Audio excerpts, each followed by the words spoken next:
Assalamualaikum, selamat datang di podcast Fikri Kelas Keluarga Selamanya. Pada kesempatan kali ini, kita akan membahas beberapa hal yang sering disalahpahami seputar wudhu. Wudhu adalah salah satu hal yang wajib dilakukan sebelum melaksanakan sholat.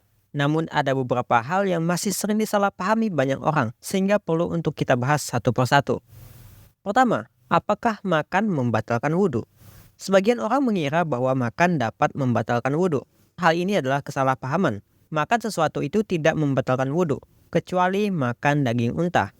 Yang mana kita di Indonesia sangat jarang bahkan tidak pernah memakan daging tersebut. Namun perlu digarisbawahi, walau makan tidak membatalkan wudhu, tapi sisa makanan yang tertelan saat sholat akan membatalkan sholat.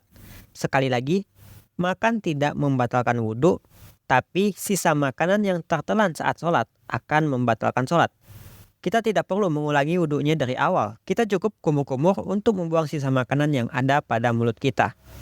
Selanjutnya, apakah terkena najis membatalkan wudhu?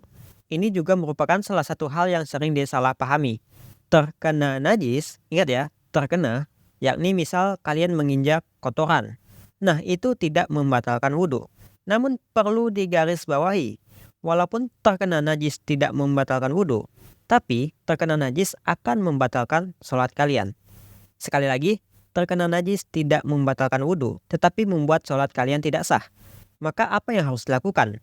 Nah, yang harus dilakukan adalah membersihkan atau membasuh anggota tubuh yang terkena najis hingga bersih dan tidak perlu mengulangi wudhu dari awal. Ingat ya, untuk membedakan terkena najis dan mengeluarkan najis. Kalau misal BAB ya pasti batal lah wudhunya. Karena itu bukan lagi terkena tapi udah mengeluarkan. Hal selanjutnya yang sering ditanyakan, apa saja yang menjadi rukun wudhu dan apa saja yang sunnah. Rukun yang pertama niat ya. Kemudian mengutip dari Quran surah Al-Maidah ayat 6, bagian tubuh yang menjadi rukun wudhu adalah membasuh wajah, membasuh kedua tangan hingga siku, mengusap kepala dan membasuh kedua kaki hingga mata kaki. Ingat untuk membedakan membasuh dan mengusap. Membasuh mengharuskan air mengalir pada anggota tubuh.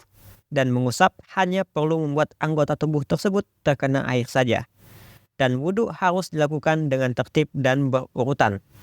Sementara itu, hal-hal yang disunahkan dalam wudhu diantaranya adalah membaca bismillah, membasuh telapak tangan di awal sebelum membasuh anggota tubuh lain, berkumur dan memasukkan air ke dalam hidung, mengusap telinga dan mendahulukan anggota tubuh bagian kanan.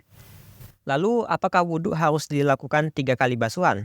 Ini juga salah satu hal yang sering dipertanyakan. Membasuh anggota badan 3 kali adalah sunnah yang sangat dianjurkan. Walau wudhunya tetap sah jika membasuh hanya sekali atau 2 kali. Namun perlu digarisbawahi, membasuh 3 kali adalah batas maksimal. Berdasarkan hadis riwayat Ahmad, barang siapa yang membasuh lebih dari 3 kali maka ia telah melampaui batas dan zolim. Mengapa demikian?